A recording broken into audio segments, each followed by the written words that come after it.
पाकिस्तान दुनिया के 50 से ज्यादा मुस्लिम देशों में एक अकेला देश है जिसके पास न्यूक्लियर हथियार हैं। और अगर कायदे से देखा जाए तो इन सभी मुस्लिम देशों को पाकिस्तान को सलाम ठोकना चाहिए, मगर हो रहा बिल्कुल उसके उल्टा है।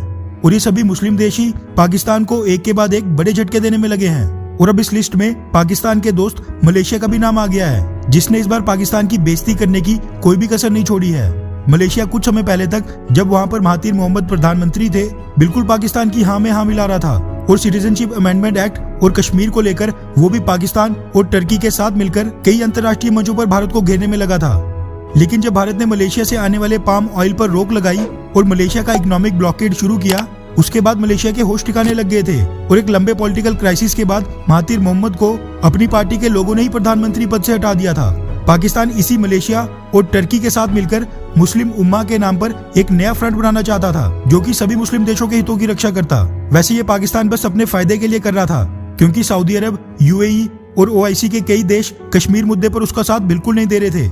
लेकिन अब पाकिस्तान की वो स्ट्रेटेजी भी बिल्कुल फेल होते दिखाई दे रही है, क्योंकि अब मलेशिया के नए प्रधानमंत्री मुहिद्दीन यासीन ने मुस्लिम उम्मा वाले किस्से को पीछे छोड़कर इकोनॉमिक इंटरेस्ट के आधार पर देश को चलाना शुरू कर दिया है। दरअसल जियो न्यूज पाकिस्तान के हवाले से ये खबर सामने निकल कर आ रही है कि मलेशियन अथॉरिटीज ने मलेशिया की राजधानी कोलालमपुर एयरपोर्ट पर पीआईए पाकिस्तान इंटरनेशनल एयरलाइंस के प्लेन को ही सीज करके अपने कब्जे में ले लिया है। और हैरानी वाली बात ये रही कि जब ये सब हुआ तब 18 क्रू मेंबर्स और पैसेंजर्स पाकिस्तान वापस आने के लिए प्लेन के अंदर ही बैठे थे।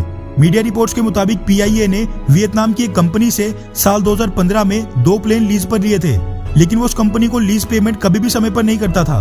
और पिछले 6 महीने से पीआईए ने वियतनाम की कंपनी को एक भी पैसा नहीं दिया था। वहीं वियतनाम की लीजिंग कंपनी पीआईए की हरकतों पर बिल्कुल नजर बनाए बैठी थी। और जैसे ही कंपनी को पता चला कि पीआईए का लीज पर लिया गया प्लेन मलेशिया की राजधानी कोलालमपुर एयरपोर्ट पर पहुंचा है, तो फिर कंपनी ने अथॉरिटी से कंप्लेंट की और लोकल मलेशियन कोर्ट में प्लेन को सीज करने की एक अपील की।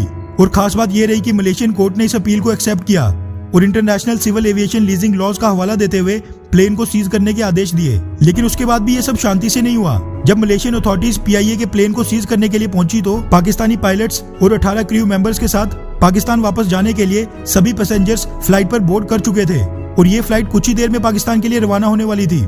लेकिन मलेशियन अथॉरिटीज ने पीआईए पाकिस्तान इंटरनेशनल एयरलाइंस के पायलट्स और क्रू मेंबर्स को भी प्लेन से उतारकर 14 दिन के लिए क्वारंटाइन पर भेज दिया और बाकी पैसेंजर्स को प्लेन खाली करने के लिए बोल दिया। अब ये पाकिस्तान के लिए बड़ी बेइज्जती की बात है, क्योंकि पीआईए पाकिस्तान की नेशनल फ्लैग कैरियर एयरलाइन है जो गवर्नमेंट ऑफ पाकिस्तान के अंडर आती है। वियतनाम की कंपनी ने पीआईए पर यूके की एक कोर्ट में अक्टूबर 2020 में केस फाइल किया था, मगर पाकिस्तान ने सोचा कि मलेशिया जो कि एक मुस्लिम देश है वो पीआईए और पाकिस्तान के खिलाफ इतना बड़ा कदम कभी नहीं उठाएगा। लेकिन हुआ उसके उल्टा। सिविल एविएशन अथॉरिटी ने भी पाकिस्तान इंटरनेशनल एयरलाइंस को लताड़ लगाते हुए कहा कि अगर पीआईए को पता है कि प्लेन्स पर कोर्ट केस चल रहा है तो फिर उसने इंटरनेशनल सिविल एविएशन लॉज को तोड़ते हुए फ्लाइट क्यों भरी। अब ये वाकई पाकिस्तान के लिए बड़ी बेइज्जती का सबब है। वैसे इस घटना के बाद एक बात तो बिल्कुल तय है कि आगे से कोई भी लीजिंग कंपनी पाकिस्तान को दोबारा कभी भी कोई प्लेन लीज पर नहीं देगी। वैसे पाकिस्तान पर मलेशिया की इस कार्रवाई के बारे में आपकी क्या राय है, नीचे कमेंट करके जरूर बताएं। अच्छा सुनो, चैनल को सब्सक्राइब करो, उसके बाद घंटी बजा देना ताकि अगली वीडियो आपसे मिस ना हो पाए। Thank you.